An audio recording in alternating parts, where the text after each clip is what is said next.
Bom dia a todos. Que a paz de Deus esteja conosco neste momento. Sejam todos bem-vindos à casa, com muita alegria que recebemos todos aqui neste domingo maravilhoso. Hoje, em especial, nossos parabéns às mulheres. dia de vocês. São todos os dias, né? Mas tem um dia específico para comemorar o dia de vocês. Então, parabéns a todas as mulheres, né, que são as guerreiras desse mundo, né? Então, nada melhor do que bem merecida essa data, né? Parabéns. Também agradecer, dar um bom dia para a nossa querida amiga Gypsy, que está aqui. Bom dia, Gypsy, obrigado. Ela vai ser ela que vai ser responsável pela transmissão da palestra de hoje. Tá? Também dar um bom dia à nossa querida amiga, irmã Gislaine, que está aqui. Ela que vai ministrar esse momento. Obrigado, Gislaine, por ter aceito o convite.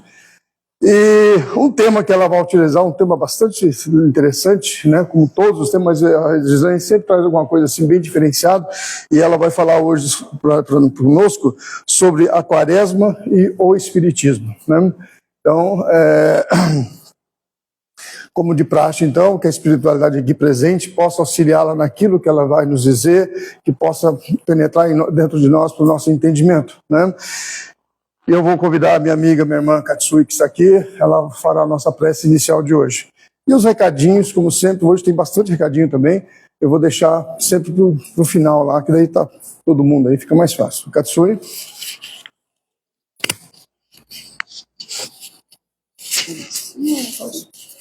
Bom dia a todos. Bom dia. Que bom ver vocês na casa aqui, cheia, num dia tão bonito, tão especial, né? Onde a gente comemora o Dia Internacional da Mulher. Mas vamos fechar os olhos, rogar a Deus e agradecer por Ele ter nos enviado a mulher mais importante, né? Na qual a gente vai agora agradecer e reverenciar a nossa Mãe Santíssima, aquela que nos proporcionou, nos auxiliou na vinda do nosso Mestre Jesus.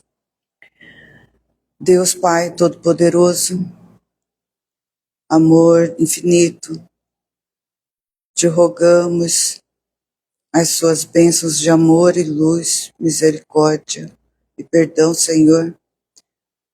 Nesse dia maravilhoso, Senhor, estamos aqui reunidos em seu nome. É um dia especial em que o mundo comemora o Dia Internacional da Mulher, Senhor.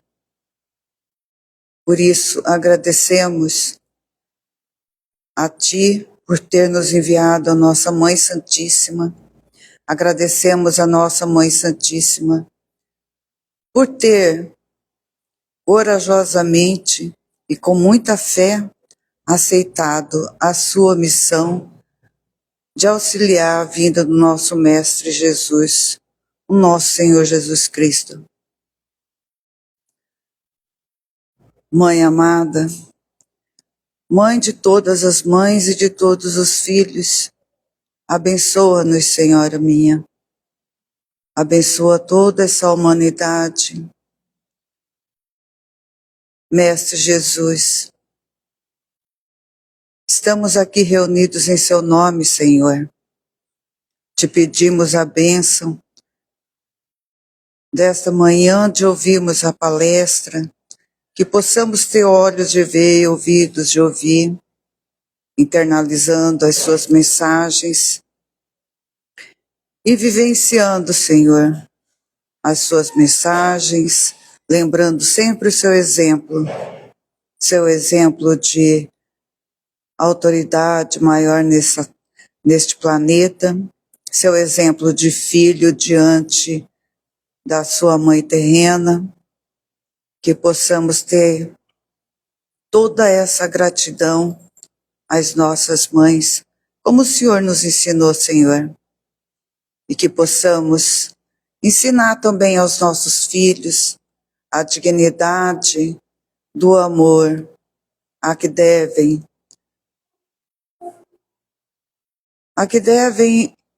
o merecimento de ter a mãe, de ter a oportunidade, e aos pais também, a esse casal que tanto nos auxiliou nessa jornada.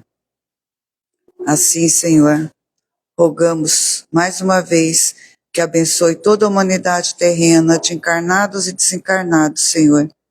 E fica conosco agora, hoje e sempre, que assim seja. Assim seja. Obrigado, Katsui. Então, Gislaine, fique à vontade.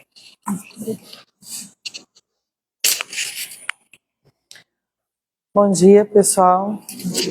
Eu sou a Gislaine. Eu trabalhei nessa casa por um bom tempo, mas hoje eu moro em Cianorte, então não tenho conseguido estar aqui trabalhando. Mas sempre que eu posso, que o Jonas me convida e eu venho aqui conversar um pouquinho com vocês, né? Então, assim, é com bastante felicidade que eu venho aqui, porque relembro todos os momentos muito bons que eu passei aqui. E hoje eu queria conversar um pouquinho sobre a relação que nós podemos fazer entre Quaresma e Espiritismo, né? Então, respeitando todas as tradições religiosas, né? E não faltando de forma alguma com respeito ao catolicismo, mas a gente vai conversar um pouquinho sobre a Quaresma e como nós podemos aproveitar esse período a partir dos conceitos e do entendimento que nós temos da doutrina espírita, né? Então, assim, para começar, eu queria que a gente conversasse um pouquinho sobre o significado da Quaresma, né? A criação da Quaresma primeiro, pensando historicamente e a partir da tradição religiosa do catolicismo, e depois a gente vem caminhando para poder fazer uma relação com o espiritismo. Então, a Quaresma, né, ela foi um período criado pela Igreja Católica, né? Inicialmente, ele não era de 40 dias, inicialmente ele inicia-se, as primeiras versões, né, da Quaresma, vai ser lá no século II, depois de Cristo. Então nós vamos ter ali um período que nós chamamos de cristianismo primitivo, que é anterior a esse cristianismo que nós conhecemos atualmente. E lá no cristianismo primitivo, né, nós tínhamos mais uma religião, nós tínhamos mais uma filosofia do que uma religião, do que uma doutrina. Então, o cristianismo primitivo é aquela filosofia que Jesus Cristo construiu com seus ensinamentos, com a sua vida, com a sua trajetória, com o seu amor. Então, o cristianismo primitivo, ele não tem um teor religioso, ele não tem um teor doutrinário, ele tem um teor filosófico, que era a forma de ver, entender o mundo, as pessoas, a humanidade que Jesus tinha. Então, lá no cristianismo primitivo, quando a gente fala nessa parte filosófica dos ensinamentos de Jesus, quando ele começa, né, toda a vida pública dele de pregador e de grande mestre que foi, então não tinha essa ideia de Quaresma, de 40 dias, de todo esse período que depois se desenvolveu lá no século IV, por volta de 325 depois de Cristo. Lá inicialmente, esse período, que seria um período assim de voltar os olhos a si mesmo, de autoconhecimento, de reflexão sobre a sua caminhada da vida, era em torno de 3 dias, né? Então eram 3 dias que as pessoas voltavam o olhar para dentro de si própria, faziam uma reflexão sobre a sua caminhada e buscavam ali melhorias, né, para ela enquanto ser humano, enquanto desenvolvimento, e depois nas suas relações com os demais. Só lá, em 325 depois de Cristo, né, então 4 séculos depois, é que a Igreja Católica ela toma, enquanto religião, enquanto instituição, uma proporção muito grande. E também ela passa historicamente por algumas modificações, porque se a gente retomar ali o século IV, o que nós vamos estar vivenciando ali, né? É a construção da instituição enquanto uma instituição social de caráter religioso. Então ali a igreja ela tem algumas preocupações, né? Então nós estávamos ali num período ainda de barbárie, ela era uma única instituição social organizada, nós tínhamos ali conflitos entre vários povos no Ocidente, povos vindos do Oriente, inclusive, né? Então, ela, depois desse período ali, que vai também coincidir um pouquinho mais para frente com a queda do Império Romano, ela vai ser a única instituição que vai permanecer organizada. Então, ela vai tomar para si aquela responsabilidade de tentar reordenar essa sociedade, de tentar construir ali relações menos bárbaras, mais humanas.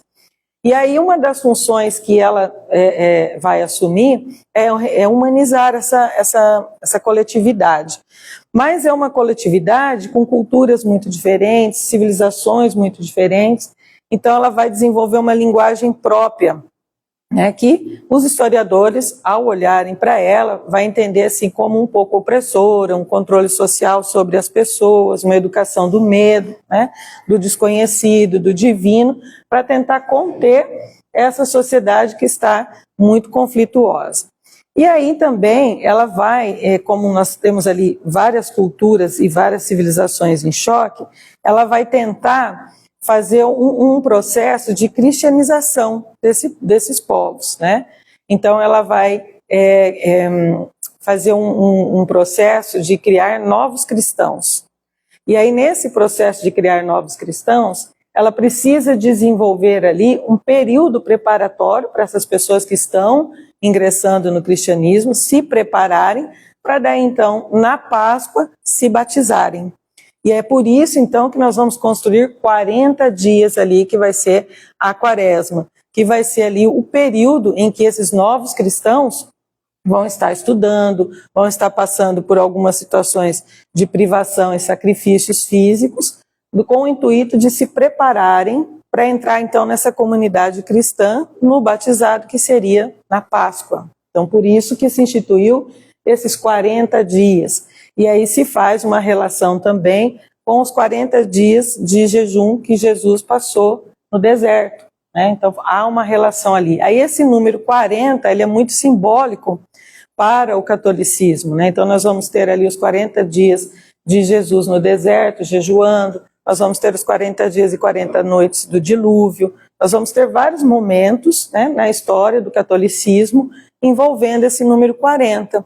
Que, na verdade, a importância dele é a quantidade de dias que são necessárias para desenvolver um trabalho, né, de preparação das pessoas. Então, essa ideia de quaresma, ela é uma ideia construída, né? Ela não é originária, assim, do próprio Jesus e dos ensinamentos dele, é uma ideia construída. E a Igreja Católica, ao longo de todo o período, ela vai construir várias situações, né? Essa é uma, né? Então ela cria a quaresma como um período preparatório para os novos cristãos se prepararem então para que no dia da Páscoa eles sejam batizados. E o segundo motivo para isso é que aqueles pecadores que tiveram pecados graves, tiveram erros graves, passem esse tempo também dos 40 dias, né? Por um processo de penitência pública, para que eles então possam se renovar, retirar aquela velha tendência, aquele velho homem, aquela velha mulher e assumir então um novo papel. Então esses 40 dias, a quaresma ela é construída por volta de 325 depois de Cristo, com esses dois objetivos básicos da Igreja Católica. Preparar os novos cristãos para o seu batizado e entrar então nessa comunidade cristã, e como penitência pública para aquelas pessoas que tiveram erros graves, fizeram grandes pecados, então elas passam 40 dias se penitenciando para então na Páscoa assumir a sua versão melhor do que ela era antes. Então por isso que foi construído esse período de 40 dias, mas não foi sempre assim, como eu comentei, lá no século II nós não tínhamos esses 40 dias, nós tínhamos ali de 2 a 3 dias em que as pessoas se recolhiam para poder refletir sobre a sua vida. Então, esse não foi uma única criação. Nós vamos ter também, né, depois, já mais adiante, entre o século XII e XIII, a criação do purgatório. E também a Igreja Católica cria esse espaço temporal ou geográfico, dependendo da crença de cada um, né, em que as pessoas que não tiveram uma vida tão retilínea para merecer de cara o paraíso após o desencarne, mas também não foram tão terríveis para merecer o inferno depois do desencarne, elas iriam então para um estágio intermediário que seria o purgatório, onde elas teriam ali um prazo para elas poderem se repensar o que fizeram, se arrependerem para poder seguir então para o paraíso. Então o purgatório ele também foi criado, só vou dar o exemplo do purgatório para vocês entenderem a forma de pensar e a construção, né, do cristianismo segundo o catolicismo. Então o purgatório, quando ele vai ser criado, o primeiro momento, a primeira preocupação da Igreja Católica ao fazer isso, é porque nesse período nós vamos ter aqui no mundo ocidental o renascimento do comércio, a reurbanização das cidades, e isso movimentou essa população que passa a ter um certo apreço pelos bens materiais. Então elas começam a querer desfrutar dos bens materiais, né? Porque elas percebem ali, por exemplo, que a usura, que hoje nós conhecemos como agiotagem, né? A usura poderia ser um meio de ganhar dinheiro vendendo o tempo, né? Porque você empresta dinheiro a juro. Quanto mais tempo você está com aquela quantia de dinheiro, mais juro você vai pagar. Na Idade Média, que é esse período, se chamava usura. Então, as pessoas, né, a humanidade começa a querer vivenciar o que esse bem material pode causar para ela de benefício e começa a se distanciar daquela ideia de que a vida plena, a felicidade seria então posteriormente, né, no plano espiritual.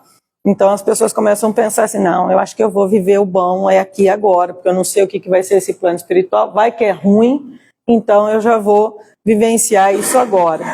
E aí a igreja começa a se preocupar, né, com o declínio dos fiéis. Mas como ela sempre pregou que a usura e a cultura dos bens materiais levava a um lugar não muito bom, que seria o inferno, né?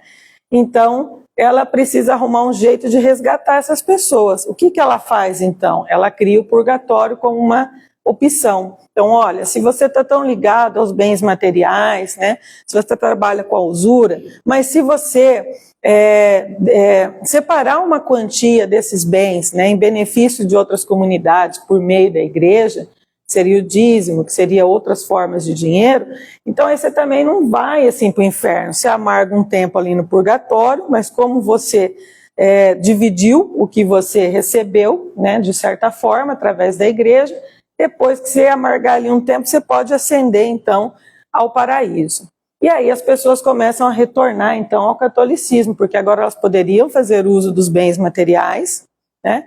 Era só pagar uma quantia para a igreja, ficava um tempo lá no purgatório, e depois elas poderiam ir para o paraíso. Então, a Igreja Católica, ao longo do tempo, de acordo com o que ela entendia que deveria ser feito, ela vai criando situações para tentar manter esses fiéis, né?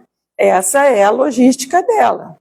Então, eu estou falando isso do purgatório para vocês entenderem que há coisas que são criadas, que não fazem parte do verdadeiro ou do originário cristianismo, que é a filosofia e não a doutrina, né?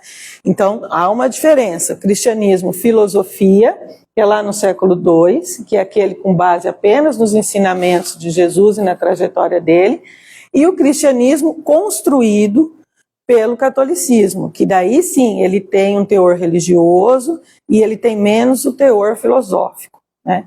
E aí é esse cristianismo que é constituído ali por volta do século IV que vai fundamentar todo o desenvolvimento da tendência religiosa conhecida como catolicismo. Então, por conta desses dois exemplos que eu estou dando para vocês entenderem que a quaresma foi criada nesse sentido. Tudo bem até aqui? Então, nós tivemos essa criação da quaresma. E aí dentro, né, do catolicismo, o que é que os católicos, os cristãos ali que estão dentro dessa tradição religiosa vão fazer uso nessa quaresma? O que significa para eles, né? Então, para eles, é um momento assim de reflexão, mas eles fazem uma reflexão a partir de uma privação, né? Então, tem o jejum, que daí eles relacionam com o jejum de 40 dias de Jesus no deserto. Então, nesse jejum, a pessoa então vai estar privada de algumas questões alimentares, principalmente a carne, né? Ela vai fazer um propósito para vivenciar aqueles 40 dias, como uma forma de penitência e de renovação, né? Mas a renovação e a penitência ali, ela vai iniciar, ela vai ter como ponto de partida a privação, o sacrifício, né? Então é necessário um sacrifício, privações de alimentares, de lugares, cada um acaba colocando um propósito naquilo que ele quer fazer nesses 40 dias e se priva daquilo que para ele, nos outros dias do ano, é bastante importante. Então, nós vamos ter pessoas que vão escolher um tipo de alimento para se privar, de repente é um alimento que ela gosta muito e naqueles 40 dias ela não quer fazer uso daquilo como uma forma de sacrifício. Tem pessoas que passam esses 40 dias sem fazer a ingestão de bebida alcoólica, de repente é uma pessoa que gosta de uma cervejinha, de alguma coisa, mas ela coloca isso como propósito, né? Tem pessoas que reduzem os locais onde ela vai frequentar também como propósito, cada qual escolhe a sua forma, né? Então, esse período de privação, ele vem dessa ideia, dessa quaresma, dessa preparação, que ou é para o batizado de novos cristãos, ou como penitência para a renovação da pessoa, né? E para nós, né? Como é que isso ficaria para o espiritismo, né? É necessário, de fato, nós teremos que ter o mesmo ponto de partida, uma privação alimentar, uma redução dos locais que nós vamos frequentar. Como é que isso funcionaria para nós, né? Teríamos que fazer exatamente a mesma coisa? Não. E aí vai depender do nosso entendimento. Então, para os católicos, é necessário isso. Eles tomam como algo fundamental esse sacrifício, essa penitência ao longo desses 40 dias e depois, né, com a Páscoa, eles então se renovam enquanto pessoas e se sentem melhores, buscam uma nova versão de si próprios. Dentro do espiritismo, não existe essa ideia de sacrifício nesse sentido, nesse teor. Não existe esse entendimento de que é necessário você se privar fisicamente de alguma coisa para que você possa refletir sobre si próprio e vir a se constituir numa pessoa melhor, né? Porque a nossa doutrina, ela tem um outro encaminhamento, um outro entendimento. Então, para nós, né, o ressignificar da quaresma seria pensar numa reforma íntima. O que é que eu posso fazer para me melhorar enquanto pessoa, para crescer espiritualmente e melhorar aqueles que estão ao meu redor? Então, o ponto de partida para o espiritismo é uma ressignificação desse período de quaresma. Então, para o espiritismo, nós não precisamos nos privar de alguns alimentos e de nada, nós precisamos nos privar de vícios que nós temos, né? Então, tem até um quadrinho, né, que eu fiz assim, uma tabela comparativa. Então, por exemplo, na ritualística católica, o jejum seria abstinência de alimentos, por exemplo. Né? Na perspectiva espírita, né, seria uma abstinência de vícios e julgamentos. Por que isso? Porque nós, né, temos uma tendência muito grande em julgar, em maldizer, em reclamar, em nos sentirmos desanimados, né? E claro que isso faz parte do nosso desenvolvimento, né? Nós ainda não estamos totalmente desenvolvidos, porque se estivéssemos, não estaríamos aqui encarnados.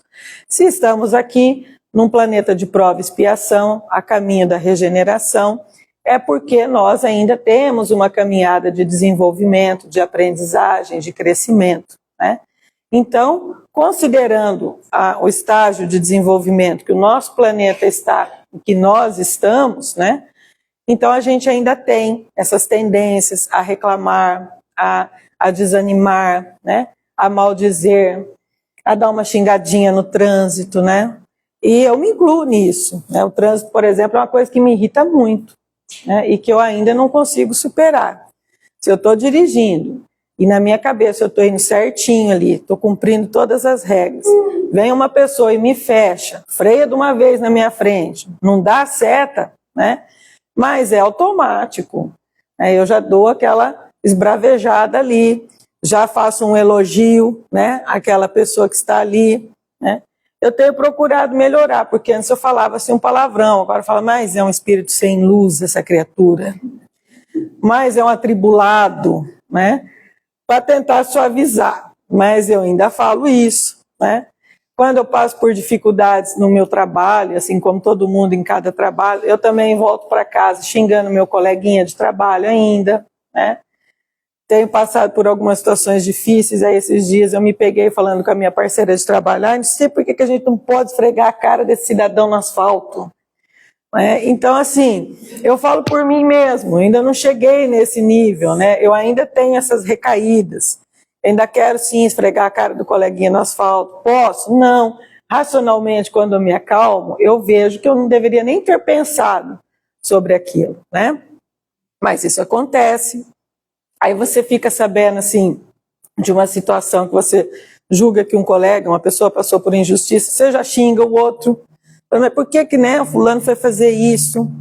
Então, assim, e na quaresma, para nós, o nosso jejum seria disso, né? Estou lá no trânsito, levo uma fechada, qual seria o meu jejum, então, né? Não chamar o atribulado de atribulado, né? Brincando um pouquinho para a gente se descontrair. É não xingar ele, não fazer um pensamento ruim direcionado àquela pessoa porque ela nos fechou, né? Tentar não falar mal de alguém que, por mais que te irrite muito, seja no seu ambiente de trabalho, seu ambiente familiar, nas suas relações sociais, né? Sempre tem alguém que é para perturbar a sua vida e te testar, né, o tempo todo. Então Jesus não foi testado lá no deserto, né, fazendo um paralelo, né, dando um ressignificado. Ele não passou por várias tentações lá, né? Então nós também passamos aqui, né? Claro que sem comparação. Imagina querendo nos comparar com uma figura tão evoluída e tão poderosa como Jesus, né? Mas dentro da nossa pequenez, nós passamos pelas nossas tentações, né? Então, para nós, né, esse período seria para a gente, então, não se privar do alimento, mas desse vício que muitos de nós temos ainda, né? De fazer um pensamento negativo sobre uma determinada situação, de pensar assim, mas também quero que fulano se lasque, né? Fez isso, eu quero que ele se lasque. Então, se privar disso, né, de maldizer uma pessoa, e não só da gente pronunciar e da gente fazer, né? Mas também não dar ouvidos. Porque muitas pessoas falam assim, eu não falo de ninguém, mas ouve, fica ali para ouvir o que o outro está falando de um terceiro, né? Mas eu só escuto, eu não emito a minha opinião, mas você ouviu. Você abriu esse espaço, né? Então, ressignificando, o nosso jejum seria disso, né? Então, assim, eu não vou falar, mas também não vou me dispor a ouvir sobre isso, vou tentar melhorar os meus pensamentos, né? Vou refletir sobre a minha jornada. Se eu não vou refletir sobre a vida toda, não precisa, porque pode até ser muito tempo. No meu caso ia ser bastante, ia ser mais de 50 anos de reflexão, não ia caber nesses 40 dias. Mas eu posso pegar o meu último ano, né? O que eu fiz nesse último ano, o que eu tenho feito até agora, né? E aí eu achei até umas perguntinhas, enquanto eu estava pensando, que a gente pode se fazer nesse período, né? E eu vou dividir aqui com vocês. Por exemplo, o que eu tenho dito edifica ou destrói? Né? Então, eu não estou ali jejuando, não estou me privando de carne, mas eu estou refletindo. O que eu tenho dito no meu dia a dia, nas minhas relações, no meu trabalho, na minha família, na rua, no mercado, edifica, né, ou destrói? Aí a pessoa fala, não, só faço críticas construtivas. Mas você perguntou se o outro está em construção? Você fazer uma crítica construtiva para ele? Né? Porque a pessoa pode não estar disposta, talvez não esteja preparada. Não, mas foi só uma crítica construtiva. Tá, mas então vamos conceituar o que é crítica e o que é construtiva. O que é crítica construtiva para mim, pode não ser para o outro. Né? Então, assim, o que eu tenho dito tem edificado, tem trazido algum benefício para quem está me ouvindo e para mim mesmo, ou eu estou destruindo o outro, né? Às vezes a pessoa só precisa ser ouvida. Ela está ali passando por uma situação difícil e ela só precisa ser ouvida. Aí ela fala, conta o que aconteceu com ela, de repente ela nem deu um encaminhamento que talvez seria o mais adequado para a situação, e você, em vez de escutar e acolher, você fala, não, mas também você fez isso? Por que você não fez assim, assim, assim? Né? Então, Então você está edificando nesse diálogo, você está destruindo essa pessoa que já se encontra numa situação não muito agradável. Uma outra pergunta que é boa para a gente fazer também, né, é assim: a minha vaidade é maior do que a minha vontade de aprender com o próximo? Porque uma das coisas que mais pega também para o ser humano é o ego e a vaidade. É querer estar no centro das atenções o tempo todo, né? É ser o admirado, o que ele diz está sempre certo, o que ela diz está sempre certo, né? Então, eu não vou conviver com tal pessoa, não vou dar ouvido a tal pessoa porque não tem nada a agregar. Mas todo mundo tem alguma coisa que pode contribuir com você. Talvez aquela pessoa, ela não tenha, sei lá, o mesmo grau de escolaridade que você, ou não esteja na mesma classe social que você, ou seja de uma cultura diferente, mas ela tem algo que você pode aprender.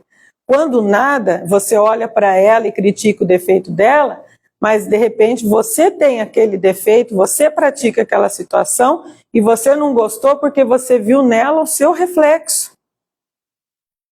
Então, a vaidade, o ego, né, ele está muito ainda presente no ser humano, né? Eu trabalho como professora, eu trabalho na UEM, no campus regional de Cianorte. E no mundo acadêmico, né, a gente trabalha com uma fogueira de vaidades muito grande. É o professor que mais produz. Existe até uma questão que chama Bolsa Produtividade. Então, o professor que pesquisa muito, publica muito, ele recebe uma Bolsa Produtividade da CAPES, que é um órgão de aperfeiçoamento de formação dos professores. E aí, eu sempre me deparo com a seguinte situação, e eu vou dar isso de exemplo para vocês. Então, nossa progressão na carreira é feita de 2 em 2 anos. A cada 2 anos, a gente faz um memorial do que você trabalhou nos 2 anos passados, né? E uma comissão vai avaliar, e de cada estágio para estágio tem um tanto de pontuação que você precisa alcançar para passar para o próximo estágio e, a partir disso, elevar o seu salário. Então, assim, a gente tem 5 classificações num nível, depois mais 5 no outro, 5 no outro. São 3 etapas da carreira.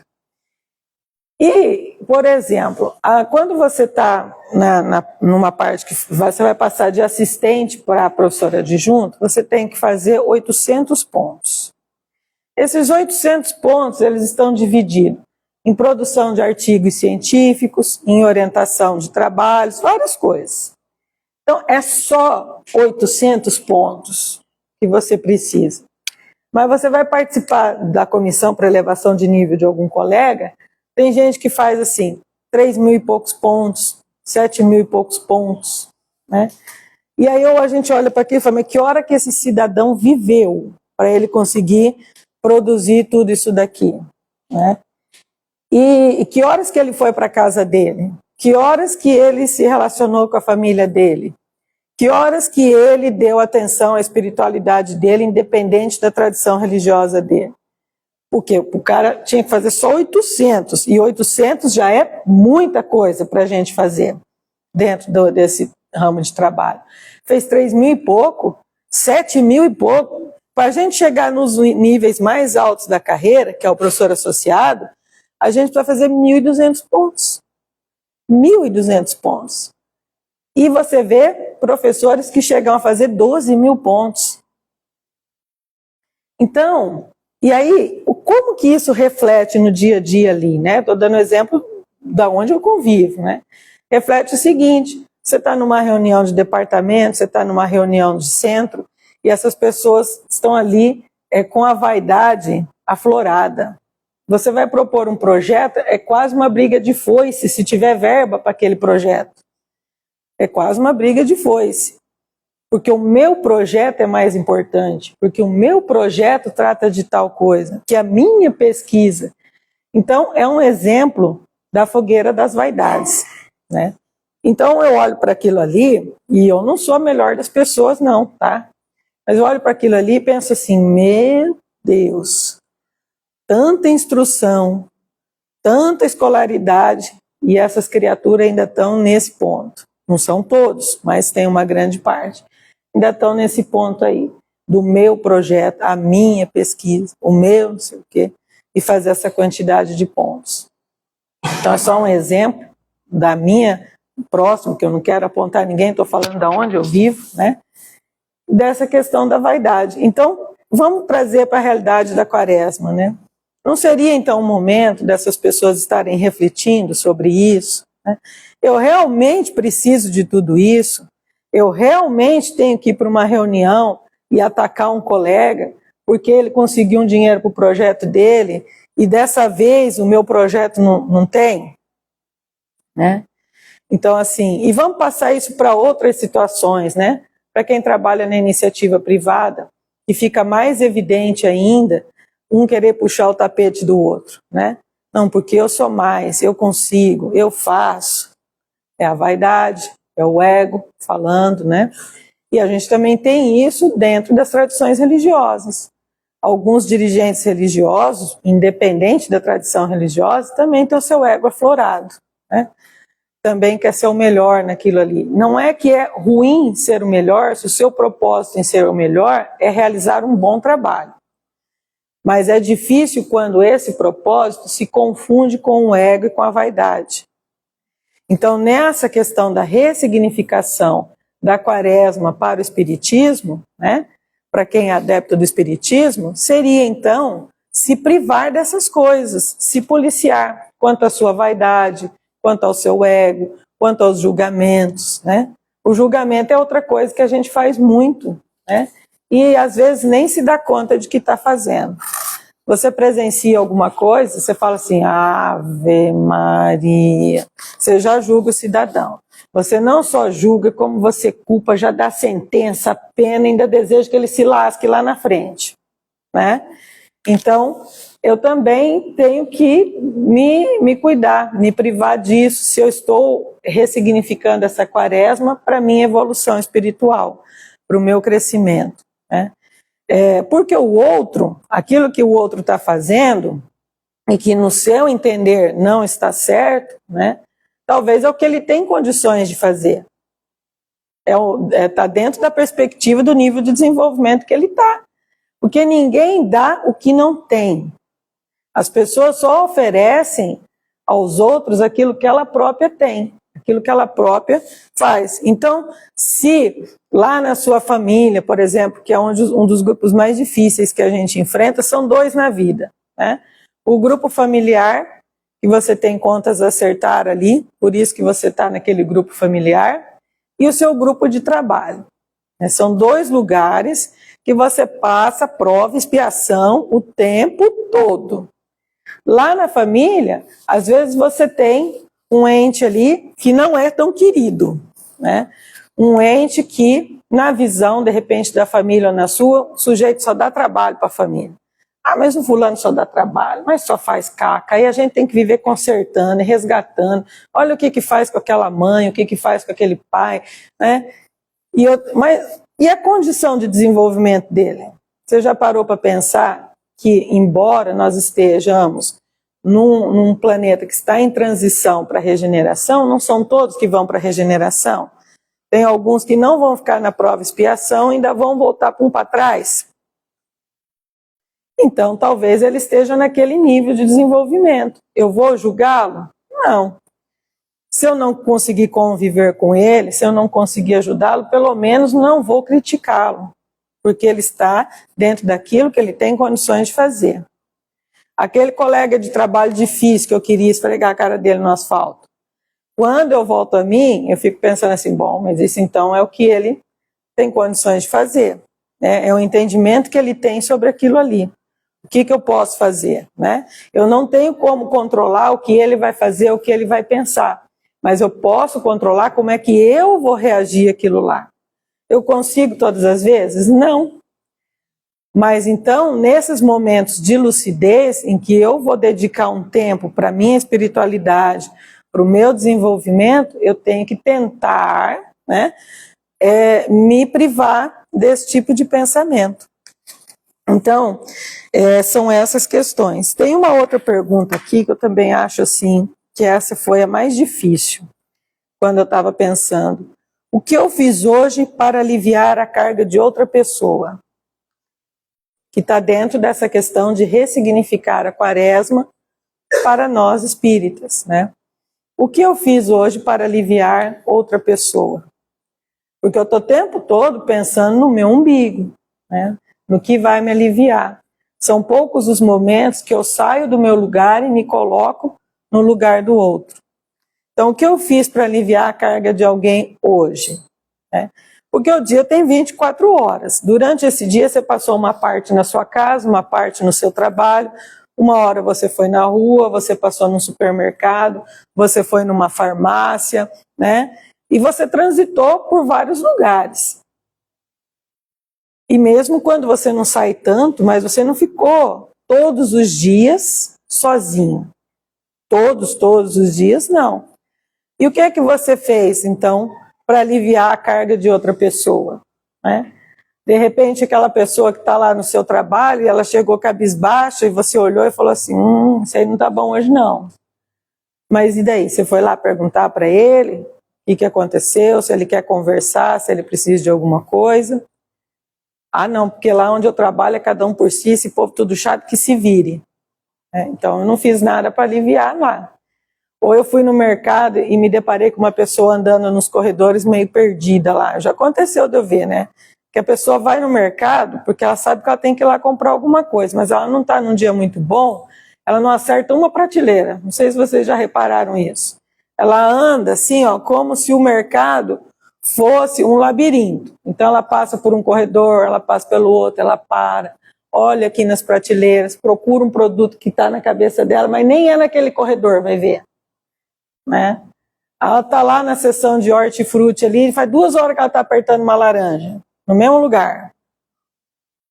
E a gente passa e fala, mas se você foi lá, você já pegou o tomate, você já pegou a batata, você voltou, a pessoa está lá na laranja ainda. E você continua suas compras como se você não tivesse, não viu nada. Né? Ah, é um estranho, não conheço, mas custa você passar ali e falar assim, tá tudo bem, né? Faz um comentário, você não quer perguntar se está tudo bem, pergunta sobre o preço da laranja, alguma coisa para ver se a pessoa fala e você verifica se abre uma oportunidade para você ajudar em alguma coisa. Você está andando na rua lá, quantas vezes você está andando a pé? Eu já vi isso também. Você está andando a pé assim, a pessoa está andando tão distraída que ela tropeça, ela bate numa placa. É só porque ela é distraída, ela tem TDAH, ou ela está com algum problema e ela está tão assim fixa na ideia do problema que ela não está vendo a rua. E atravessa assim onde não tem faixa, ainda vai na diagonal, passa assim no meio dos carros, das motos, né? Será que essa pessoa não estava precisando de alguma coisa? Mas eu tô com pressa, eu tô atrasada, eu tenho que passar em tal lugar, vou pegar um filho na escola, tenho que chegar no meu trabalho, vai diminuir minha hora de almoço. Então eu sigo reto. Então são essas perguntas, né, que vocês viram que são 4 só. E poderia fazer parte da nossa quaresma, né? Então eu não preciso parar de comer, de beber, nada. Eu não preciso ter uma privação, eu não preciso ficar me punindo o tempo todo para me tornar uma pessoa melhor. Eu preciso refletir. Eu preciso fazer essas 4 perguntas para ver como está indo a minha caminhada, né?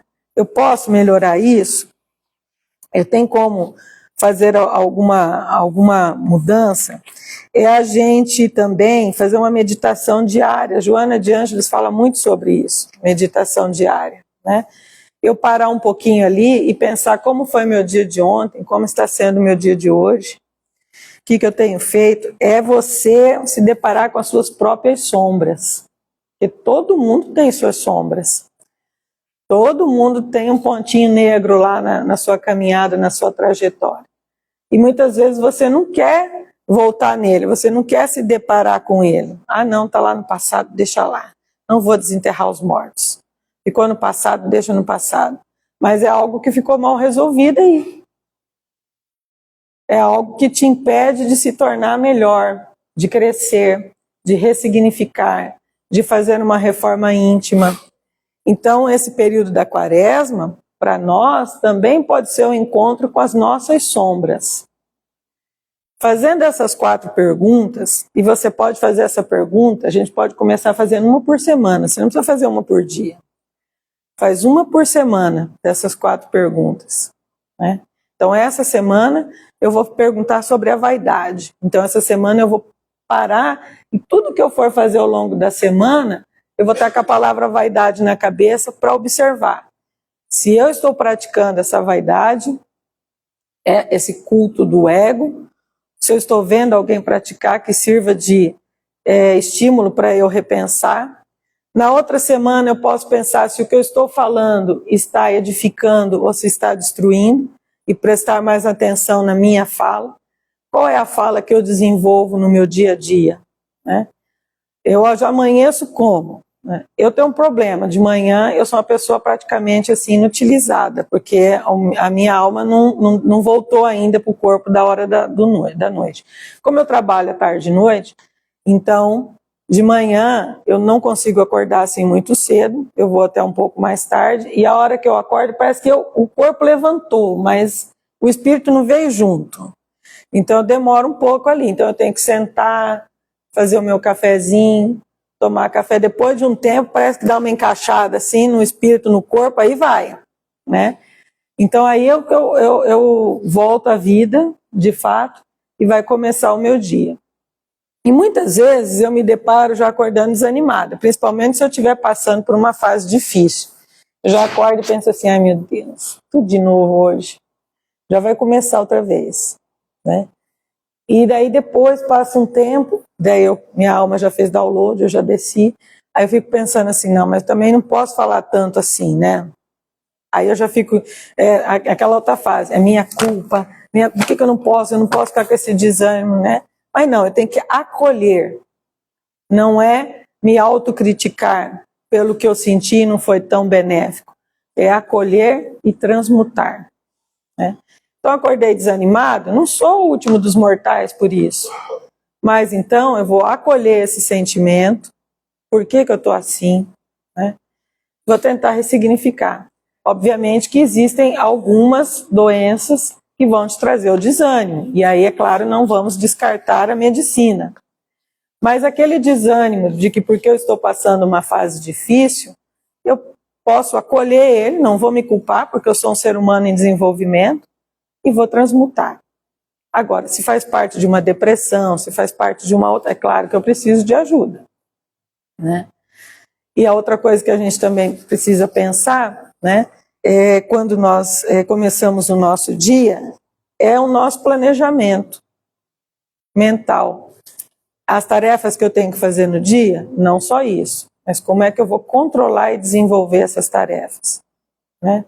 Se eu sei que eu vou ter um encontro com uma pessoa difícil lá no meu trabalho, ou sei lá, tenho alguma coisa para fazer, em vez de você já ir pensando assim, meu Deus, lá vou eu de novo, vou ter que me deparar com fulano, vou ter que fazer tal coisa. Eu tento pensar assim, o que é que eu vou fazer para não me estressar hoje? Como é que eu vou fazer para lidar com aquela situação? Porque é sempre assim, a gente quer controlar o outro, o que o outro vai fazer. Eu posso fazer isso? Eu consigo? Não, porque ele está dentro do livre-arbítrio dele, do grau de desenvolvimento dele, vai fazer o que ele acha que vai fazer. Tem como controlar ele? Não, eu tenho como controlar o que eu vou fazer em relação ao que ele está praticando. Então, quando a gente vai encontrar uma pessoa difícil, vou para um lugar que não é muito agradável, mas eu preciso ir, o que é que eu vou fazer para ficar bem? Não é o que eu vou fazer para enfrentar o fulano, o que eu vou fazer para consertar ele. Não, porque não tem conserto. O conserto dele é por ele mesmo, não é o outro que vai consertar, né? Isso é ressignificar. Então, a minha ideia aqui, em conversar com vocês, é mostrar que o nosso jejum começa pelo pensamento. É o jejum dos pensamentos. É o jejum do que sai da minha boca. Porque o que mais contamina o ser humano não é o que ele come, mas é o que sai da boca dele. Porque o pensamento tem força, tem energia, e quando eu penso e verbalizo aquilo, eu estou dando o primeiro passo para concretizar aquilo que eu pensei. porque a palavra tem força. Então, se eu já pensei negativamente, verbalizei aquilo ali, eu já fiz 50% das ações necessárias para aquilo se concretizar. Então, o jejum para nós não é da carne, não é da bebida, mas é do pensamento, é da palavra, é da ação, é tentando pensar naquelas 4 perguntinhas lá, né? Como é que eu estou lidando com essa vaidade? O que eu estou falando está edificando ou está destruindo? O que eu fiz para aliviar a carga do outro? E a primeira perguntinha lá, como está? Ah, não fiz essa. Tem mais uma aqui na minha cola. Como está a minha conexão com Deus quando eu não estou pedindo nada para mim? Porque a gente também tem assim aquela mania de intensificar as nossas orações quando eu quero pedir alguma coisa. Aí parece que eu tenho o tempo todo livre para fazer uma oração, para buscar uma conexão com Deus, porque eu preciso pedir. Eu preciso de ajuda, né? Mas quando você não está pedindo nada, sua vida está relativamente seguindo, está fluindo. Como é que está a sua conexão com Deus, né? Você tem parado 1 minuto no seu dia, na sua noite, antes de dormir, e conversado com Deus, porque a prece é uma conversa que você faz, né? Então, eu tenho parado e tenho agradecido o que eu recebi. Ah, mas só recebi prova. Uai, mas é uma chance de desenvolvimento.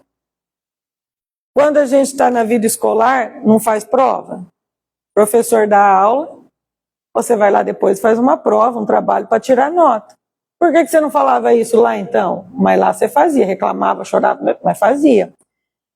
Fazendo uma transposição para a nossa vida adulta, né? Se eu estou recebendo prova, eu estou recebendo a oportunidade de me testar se eu melhorei, se eu aprendi aquela lição, se eu já estou deixando ela para trás. Se eu estou passando por uma expiação, que bom, estou tendo a oportunidade de pagar mais uma parcela do meu carnê existencial. Eu fico feliz quando eu percebo que eu paguei uma parcela do meu carnê existencial. Vou lá meio que reclamando assim tal, né? Mas eu fico feliz, é um a menos. Aí eu já penso assim, como ser humano não desenvolvido, esse carnê eu não levo para a próxima encarnação. Então, assim, a gente tem que agradecer também pelos momentos de prova, de expiação, de dificuldade, porque são os momentos que a gente tem para nos colocar à prova, para de repente resgatar aí algo que nós fizemos errado. Se não tiver, nós vamos passar essa vida batida, ou na próxima nós estamos aí tudo de novo, né? Você não resolveu suas pendengas com aquele colega, com aquela pessoa difícil, pode esperar que na encarnação que vem tá aí com você de novo, firme e forte, para a próxima. Então, é melhor pagar a parcela do carnê, né? Melhor. Quando a gente tem um financiamento, a gente não fica feliz quando vai lá e paga a parcela do carnê, boletinho pago, né? Felicidade de adulto diz que é pagar boleto, casa limpa, pia limpinha, comida quente, Netflix, né? Então, pagar o boleto da encarnação é bom também. Se eu passei pela dificuldade, eu estou pagando o boleto. Agora, se eu passei ali só reclamando, praguejando, né? Eu fiz o jejum? Não fiz o jejum, não aproveitei a oportunidade, né? E eu falo isso e fico pensando, não estou fazendo tudo direitinho, mas pelo menos eu estou ouvindo eu falar, quem sabe vai entrando na minha cabeça também, né? Então, assim, nós ainda temos muito para desenvolver, mas também já desenvolvemos bastante, senão não estaríamos aqui tomando esse processo de consciência num domingo de manhã, conversando todos juntos, né? Então, é a evolução. Então, para a gente fechar, eu só queria, então, que a gente não ficasse se sentindo, assim, mal, porque nós não conseguimos fazer tudo à risca, certinho. Mas que a gente aproveitasse, né, esse momento aí, ressignificando a quaresma, fazendo essas perguntas, que seja uma por semana, para a gente ir refazendo o nosso trajeto, para a gente ir praticando a reforma íntima, nos tornando pessoas melhores, primeiro para nós mesmos. O primeiro amor, o primeiro perdão é para si próprio. Então, muitas vezes eu faço alguma coisa e depois lá na frente falo, nossa, mas onde que eu estava com a minha cabeça? Para que eu fiz isso? Mas você fez o que você tinha condições de fazer naquele momento. Posteriormente, talvez você tenha mais maturidade, você esteja em outro contexto, então você teria talvez, se vivenciado aquela mesma situação, tomado outras decisões. Então, não é me chicotear, mas é aprender com aquilo que eu fiz, acolher esse sentimento, transmutar para coisas melhores e ressignificar. Então, nosso jejum na quaresma é do nosso pensamento, é da nossa fala, é das nossas atitudes, tentando responder aquelas 4 perguntinhas. Eu acho que isso já ajuda a gente a passar por esse período e refletir um pouco, trazendo aí um crescimento espiritual. Tá bom? Era isso, pessoal. Agradeço vocês terem me ouvido até aqui. Faço. Vamos então cerrar os nossos olhos, elevar o nosso pensamento ao alto, pensar em Deus, nosso Criador, Jesus, nosso irmão maior, e todas as entidades que trabalham na seara do bem. Com o pensamento nesses seres de luz, vamos agradecer pela nossa jornada terrena, pelos nossos aprendizados, pelos momentos bons, pelos momentos não tão bons. Vamos agradecer pelas oportunidades de aprendizado, por podermos estar aqui todos juntos nesta manhã, conversando, refletindo sobre as nossas vidas a partir dos ensinamentos de Jesus, e que nós possamos ter uma semana tranquila, regada de muita paz, de muita luz, e vamos desejar que essa paz e essa luz também possa encontrar todos os irmãos, encarnados e desencarnados, em todos os seus estágios de evolução. Que essa luz possa passar pelas ruas, possa atingir as pessoas que estão em hospitais, em asilos, nas penitenciárias, pessoas que se encontram perdidas, pessoas que pensam em suicídio, todas as pessoas que estiverem necessitando de luz, de paz, de boas energias, elas possam receber nesse momento junto conosco. Vamos agradecer pela prática da sabedoria, pela prática mediúnica, pelo desenvolvimento, por tudo aquilo que faz parte da nossa jornada. Vamos desejar que essa luz, essa paz, também possa alcançar os nossos familiares, os nossos amigos e também o nosso local de trabalho. Que tenhamos uma semana abençoada. Que assim seja. Graças a Deus. Vou tomar uma aguinha.